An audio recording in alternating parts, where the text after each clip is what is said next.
नमस्कार दोस्तों, मैं रश्मि पूजा पाठ रश्मि के साथ चैनल में आप सबका स्वागत है। तो दशा माता की पूजा आपको कब करना है, व्रत के क्या नियम है, पूजा का शुभ मुहूर्त और व्रत से जुड़ी सारी जानकारी इस वीडियो में लेकर आई हूँ। तो सबसे पहले मैं आप सबको बता दें दशा माता की पूजन विधि और सामग्री। दशा माता की पूजा सामग्री में आपको रोली, मौली, सुपारी, चावल, दीपक, नैवेद्य, धूप, काजल, गेहूं, धूप, दीप और मेहंदी आदि का इंतजाम कर रखना है। साथ ही साथ सफ़ेद धागा ले और उसमें गांठ बांध ले, फिर उसे हल्दी में रंग ले। इस धागे को दशा माता की बेल भी कहते हैं। दशा माता का व्रत करने वाली सुहागिन महिलाएं शादी का जोड़ा या नए लाल वस्त्र भी पहन सकती हैं और पूरा श्रृंगार करती हैं, इसके बाद ही पूजन करती हैं। इस पावन दिन शुभ मुहूर्त में कच्चे सूत के 10 तार के 10 गांठ वाले डोर से पीपल की पूजा की जाती है। विधि विधान से इस पूजा के पश्चात व्रती महिलाएं नल दमयंती की कथा सुनते हैं। इसमें 10 कथाएं होती हैं, तो आप चाहें तो 10 दिन पूरी कथाएं सुन सकते हैं या फिर आप एक दिन ही पूजन करके कथा सुन सकते हैं। दशा माता की पूजा के पश्चात आपको व्रत कैसे करना है। इस व्रत में दशा माता की मूर्त या चित्र की पूजा की जाती है।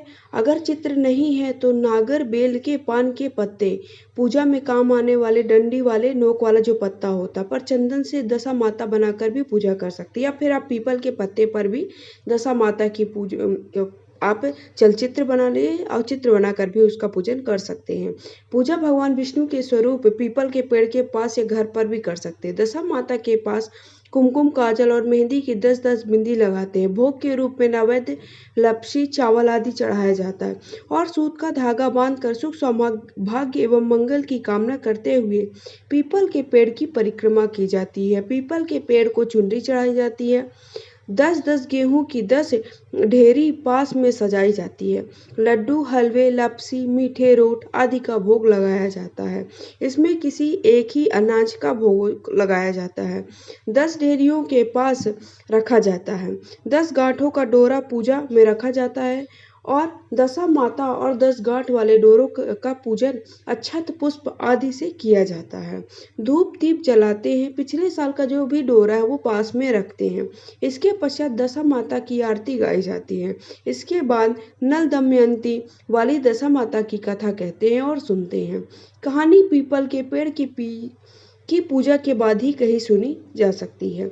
कुछ लोग 10 कहानियां सुनते हैं। पूजा करने और कथा सुनने के बाद महिलाएं दशा माता का पूजित नया डोरे को गले में बांधती हैं। इस धागे को व्रती महिलाएं पूरे साल धारण करके रखती हैं। इसके बाद गेहूं, भोग और पुराना डोरा लेकर पीपल के पेड़ के पास जाते हैं। गेहूं और पिछले साल का डोरा पीपल की जड़ के पास मिट्टी में दबा दिया जाता है या फिर आप पीपल में बांधा जाता है। पीपल के वृक्ष की पूजा की जाती। कहीं कहीं दशा माता की पूजन के बाद पथिवारी भी की जाती है। अगर आप सबको ये है कि आप वर्किंग है या फिर आप 10 दिन तक ये डोरा बांध कर नहीं रख सकती, तो आप पूजा करते समय जब आप कथा सुनते तो उस दिन बस आप डोरा बांध कर रख सकते हो या फिर आप गले में किसी भी चीज में बांध कर रख लीजिए। फिर पीपल के पेड़ की छोटी सी छाल खुरच कर गेहूं के दानों के साथ घर लाते हैं। इसे साफ कपड़े में लपेट कर तिजोरी या अलमारी में रख लेते हैं या फिर आप जो डोरा है उसको एक आपकी जो जिसमें आप अपना सोना चांदी रखते हैं उस पर रख करके या तो आप पीपल के पेड़ के नीचे दबा दीजिए या फिर आप अपनी पूजा स्थल पर भी रख सकते हैं। पीपल की छाल को धन का प्रतीक माना जाता है। पीपल की छाल इस प्रकार घर में रखने से सुख समृद्धि कहते हैं बनी रहती है। व्रत के संकल्प की पूर्ति के रूप में 10 पूरियां, 10 सिक्के और 10 चम्मच हलवा ब्राह्मणी या घर की बुजुर्ग महिला के पैर छूकर उन्हें दे दिया जाता है।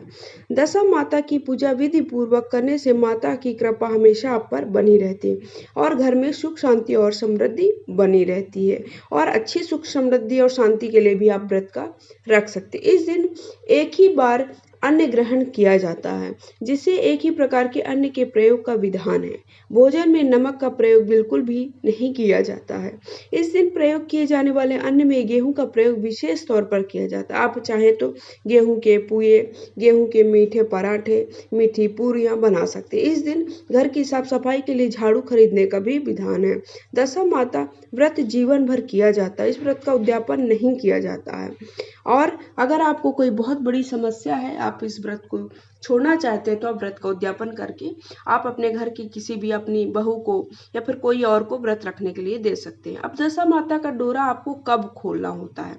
दशा माता का डोरा साल भर गले में पहना सकते हैं, तो आपके केवल 10 दिन तक पूजन के वक्त आप पहन सकते हैं, या फिर एक दिन भी पूजन करके आप घर पर रख सकते हैं उसे, जहाँ पर आप पूजा स्थल है। लेकिन यदि दशा माता का डोरा साल भर नहीं पहन सकते तो वैशाख महीने के शुक्ल पक्ष में किसी अच्छे दिन खोलकर रखा भी जा सकता है।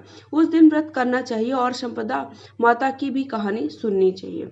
इतना भी नहीं पहनना चाहे तो जिस दिन पहनते हैं उसी दिन डोरे को रात के समय उतारकर पूजा के स्थान पर रख दे।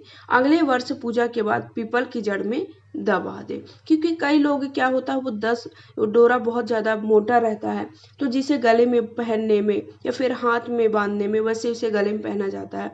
गले में पहनने में अच्छा नहीं दिखता है, आपको ये लगता है कि हमारा वो डोरा बार बार दिख रहा है, तो आप उसे उसी दिन पूजन करने के बाद रात के वक्त आप अपने पूजा स्थल पर उसे रख सकते हैं। इसके बाद मैं बताऊंगी कि दशा माता की आपको पूजन करना किस दिन है। अगर आप सबको अभी तक आपने देखा मेरे वीडियो को लाइक शेयर नहीं किया तो लाइक शेयर कर दीजिए, फर्स्ट टाइम चैनल कर दीजिए सब्सक्राइब। तो आपको ये 17 मार्च दिन शुक्रवार के दिन करना है। तो धन्यवाद दोस्तों।